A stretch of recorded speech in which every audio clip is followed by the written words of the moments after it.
Hello, ನಾನು ನಿಮ್ಮ ತನುಜ. ಇವತ್ತಿನ ರೆಸಿಪಿ ಸಮ್ಮರ್ ಸ್ಪೆಷಲ್ ಕೊಬ್ಬರಿ ರೈಸ್. ಭಾಳ ಟೇಸ್ಟಿಯಾಗಿ ಇರುತ್ತೆ ಕೊಬ್ಬರಿ ರೈಸು. ಮಾಡುವುದು ಲೇಟ್ ಆದ್ರೂ ತುಂಬ ಚೆನ್ನಾಗೇ ಇರುತ್ತೆ ಕೊಬ್ಬರಿ ರೈಸು.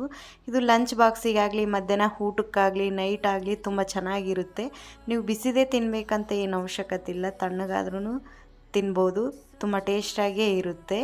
ಈ ಕೊಬ್ಬರಿ ರೈಸ್ ಜೊತೆಗೆ ಮೊಸರು ಬಜ್ಜಿ, ಮಸಾಲೆ ಕರೀಸು ತಿಂದರೆ ಸೂಪರಾಗಿ ಟೇಸ್ಟಾಗಿರುತ್ತೆ. ಹಾಗೆ ಇನ್ನೂ ಕರಿ ಜೊತೆಗೆ ತಿನ್ಬೇಕನ್ಸುತ್ತೆ. ಮಸಾಲ ಹಾಲು ಕರಿ ರೆಸಿಪಿ ಮತ್ತೊಂದು ವಿಡಿಯೋದಲ್ಲಿ ಪೋಸ್ಟ್ ಮಾಡ್ತೀನಿ. ಹೆಲ್ದಿ ವೆಜಿಟೇಬಲ್ ಕೊಬ್ಬರಿ ರೈಸು ಇದು ಹೇಗೆ ಮಾಡುವುದು ಅಂತ ನೋಡೋಣ ಬನ್ನಿ. ಈಗ ನಾನು ಇಲ್ಲಿ ಕುಕ್ಕರಲ್ಲಿ ಮಾಡ್ತಾ ಇದ್ದೀನಿ. ಫಸ್ಟ್ 2 ಸ್ಪೂನ್ ಆಗಷ್ಟು ತುಪ್ಪ, ಹಾಗೆ ಎಣ್ಣೆನೂ ತಗೊಂಡಿದ್ದೀನಿ. 4ರಿಂದ 5 ಸ್ಪೂನ್ ಎಣ್ಣೆ ಹಾಕ್ಕೊಂಡಿದ್ದೀನಿ. ಇಲ್ಲಿ ನಾನು ರೈಸ್ ಜಾಸ್ತಿ ತಗೊಂಡಿದ್ದೀನಿ, ಅದಕ್ಕೋಸ್ಕರ ಜಾಸ್ತಿನೇ ಎಣ್ಣೆ ಹಾಕ್ಕೊಂಡಿದ್ದೀನಿ. ನೀವು ರೈಸ್ ಎಷ್ಟು ತೊಗೊಂಡಿರ್ತೀರೋ ಅಷ್ಟು ಹಾಕ್ಕೊಳ್ಳಿ.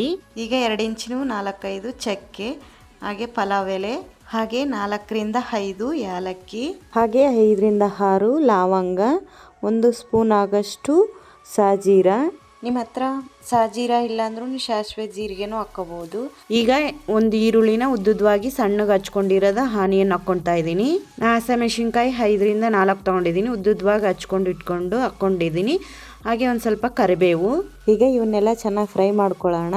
ಆನಿಯನ್ನು ಗೋಲ್ಡನ್ ಕಲರ್ ಬರೋವರೆಗೂ ಫ್ರೈ ಮಾಡ್ಕೋಬೇಕು. ಹಾಗೆ ಇದರಲ್ಲೇನೆ 3 ಟೊಮೊಟೊ ಆಗಷ್ಟು ಉದ್ದುದ್ವಾಗಿ ಸಣ್ಣಗೆ ಹಚ್ಕೊಂಡಿರೋನ ಹಾಕ್ಕೊತಾ ಇದ್ದೀನಿ. ಹಾಗೆ ಟೊಮೊಟೊನು ಮೆತ್ತಗಾಗಷ್ಟು ಫ್ರೈ ಮಾಡ್ಕೊಳ್ಳೋಣ. ಈಗ ಟೊಮೊಟೊ ಫ್ರೈ ಆಗಿದೆ. 1 ಕ್ಯಾರೆಟು ಚಿಕ್ಕದಾಗಿ ಹಚ್ಕೊಂಡಿರೋದು ಹಾಕ್ಕೊಳ್ಳೋಣ. ಹಾಗೆ ಇದರಲ್ಲೇನೆ 1 ಪಟೋಟೊ ತಗೊಂಡಿದ್ದೀನಿ, ಚಿಕ್ಕದಾಗಿ ಹಚ್ಕೊಂಡಿರೋದನ್ನ ಹಾಕ್ಕೊತಾ ಇದ್ದೀನಿ. ಈಗ ಕ್ಯಾರೆಟು ಪಟೋಟೊನ ಫ್ರೈ ಮಾಡ್ಕೊಳ್ಳೋಣ. ಹಾಗೆ 1 ಹಿಡಿಯಷ್ಟು ಬಟಾಣಿ, ಹಸೆ ಬಟಾಣಿ ಹಾಕ್ತಾ ಇದ್ದೀನಿ. ನಿಮ್ಮ ಹತ್ರ ಡ್ರೈ ಆಗಿರೋ ಬಟಾಣಿ ಇದ್ದರೆ 2 ಅವರ್ಸು ಬಿಸಿನೀರಲ್ಲಿ ನೆನಿಟ್ಟು ಮತ್ತೆ ಹಾಕ್ಕೋಬೋದು ಇದರಲ್ಲಿ. ಈಗ ಇವನ್ನೆಲ್ಲ ಚೆನ್ನಾಗಿ ಫ್ರೈ ಮಾಡ್ಕೊಳ್ಳೋಣ. ಹಾಗೆ ಶುಂಠಿ ಬೆಳ್ಳುಳ್ಳಿ ಪೇಸ್ಟು 4ರಿಂದ 5 ಸ್ಪೂನು ಹಾಕ್ಕೊತಾ ಇದ್ದೀನಿ. ಇದನ್ನು ಹಸೆ ಸ್ಮೆಲ್ ಹೋಗೋವರೆಗೂ ಫ್ರೈ ಮಾಡ್ಕೊಳ್ಳೋಣ. ಇವಾಗ 1 ಹಿಡಿಯಷ್ಟು ಕೊತ್ತಂಬರಿ, ಹಾಗೆ 1 ಹಿಡಿಯಷ್ಟು ಪುದೀನ. ಈಗ ಇವೆರಡೂ ಚೆನ್ನಾಗಿ ಹಸೆ ಸ್ಮೆಲ್ ಹೋಗೋವರೆಗೂ ಫ್ರೈ ಮಾಡ್ಕೊಳ್ಳೋಣ. ಹಾಗೆ ನಿಮಗೆ ರುಚಿ ತಕ್ಕಷ್ಟು ಸಾಲ್ಟು. ಒಂದು ಜಾರಲ್ಲಿ ಕೊಬ್ಬರಿ ಹಾಕ್ಕೊಳ್ಳೋಣ. ನಾನು ಉದ್ದುದ್ವಾಗಿ ಸಣ್ಣಗೆ ಹಚ್ಕೊಂಡು ಇಟ್ಕೊಂಡಿದ್ದೀನಿ. ಈಗ ಈ ಕೊಬ್ಬರಿನೆಲ್ಲ ಸಣ್ಣಗೆ ಮಿಕ್ಸಿಗೆ ಹಾಕ್ಕೊಳ್ಳೋಣ. ಇಲ್ಲಿ ಮತ್ತೊಂದು ಸಲ ಹಾಕ್ಕೊತಾ ಇದ್ದೀನಿ ಮಿಕ್ಸಿಗೆ. ನೀರು ಹಾಕ್ಕೊತಾನೆ ಇನ್ನೊಂದು ಸರಿ ಹಾಕ್ಕೊತಾ ಇದ್ದೀನಿ. ನಮ್ಗೆ ಎಷ್ಟು ಸಾಧ್ಯವಾಗುತ್ತೋ ಅಷ್ಟು ಸಣ್ಣಗೆ ಹಾಕ್ಕೊಂಡ್ರೆ ನಾವು ಕೊಬ್ಬರಿನ ಸೋಸ್ಬೇಕಾದ್ರೆ ಈಸಿಯಲ್ಲಿ ಹಾಲು ತಗೋಬೋದು. ಅದಕ್ಕೋಸ್ಕರ ಸಣ್ಣಗೆ ಹಾಕಬೇಕು ಮಿಕ್ಸಿಗೆ. ನೋಡಿ, ನಾನು ಇಲ್ಲಾಗಲೇ ಸೋಸ್ತಾ ಇದ್ದೀನಿ. ನೀವು ಬಟ್ಟೆಲಾದರೂ ಸೋಸ್ಕೋಬೋದು, ಇಲ್ಲಾಂದರೆ ಈ ಥರ ಸೋಸೋದಿದ್ರೂ ಸೋಸ್ಕೋಬೋದು. ನಾನು ತೊಗೊಂಡಿರೋ ಕೊಬ್ಬರಿಗೆ 3 ಗ್ಲಾಸ್ ಆಗಷ್ಟು ಕೊಬ್ಬರಿ ಹಾಲು ತೊಗೊಂಡಿದ್ದೀನಿ. ನಾನು ಈ ಗ್ಲಾಸ್ ಅಳತೆಗೆ 3 ಗ್ಲಾಸ್ ಅಕ್ಕಿ ತೊಗೊಂಡಿದ್ದೀನಿ. ಅಕ್ಕಿನ ತೊಳೆದು ಒಂದು 10 ನಿಮಿಷ ನೆನಿಟ್ಕೊಂಡಿದ್ದೆ. ಈಗ ಅಕ್ಕಿನ ಹಾಕ್ಕೊತಾ ಇದ್ದೀನಿ. ನಾನಿಲ್ಲಿ ಸೋನಾ ಮೊಸರು ರೈಸ್ ತೊಗೊಂಡಿದ್ದೀನಿ. ನನಗೆ ಈ ಗ್ಲಾಸಿಗೆ 3 ಗ್ಲಾಸ್ ಕೊಬ್ಬರಿ ಹಾಲು ತಗೊಂಡಿಟ್ಕೊಂಡಿದ್ದೆ. ಈಗ 3 ಗ್ಲಾಸ್ ಕೊಬ್ಬರಿ ಹಾಲು ಹಾಕ್ಕೊತಾ ಇದ್ದೀನಿ. ಹಾಗೆ 3 ಗ್ಲಾಸನು ವಾಟರ್ ಮಿಕ್ಸ್ ಮಾಡ್ಕೊತಾ ಇದ್ದೀನಿ.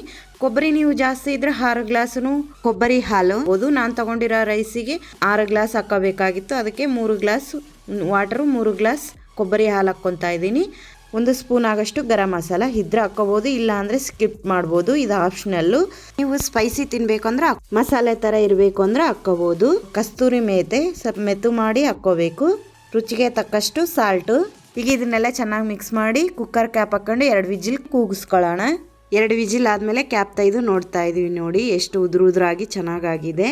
ಈಗ ಫೈನಲ್ ಆಗಿ ಒಂದು ಪ್ಲೇಟಲ್ಲಿ ಸರ್ವ್ ಮಾಡ್ಕೊಳ್ಳೋಣ. ನೋಡಿ ಫ್ರೆಂಡ್ಸ್, ಹೆಲ್ದಿ ಕೊಬ್ಬರಿ ರೈಸ್ ನಿಮಗೆ ಇಷ್ಟ ಆಯಿತು ಅಂದ್ಕೊಂಡಿದ್ದೀನಿ. ಹಾಗೆ ನೀವು ಒಂದು ಸಾರಿ ಟ್ರೈ ಮಾಡಿ ಕಾಮೆಂಟ್ ಬಾಕ್ಸಲ್ಲಿ ತಿಳಿಸಿ. ಈ ವಿಡಿಯೋ ಇಷ್ಟವಾದರೆ ಲೈಕ್ ಮಾಡಿ, ಶೇರ್ ಮಾಡಿ, ಸಬ್ಸ್ಕ್ರೈಬ್ ಮಾಡಿ ಫ್ರೆಂಡ್ಸ್. ಓಕೆ ಫ್ರೆಂಡ್ಸ್, ಮತ್ತೊಂದು ಸಮ್ಮರ್ ಸ್ಪೆಷಲ್ ವಿಡಿಯೋದಲ್ಲಿ ಭೇಟಿ ಆಗೋಣ. ಓಕೆ, ಬಾಯ್ ಬಾಯ್.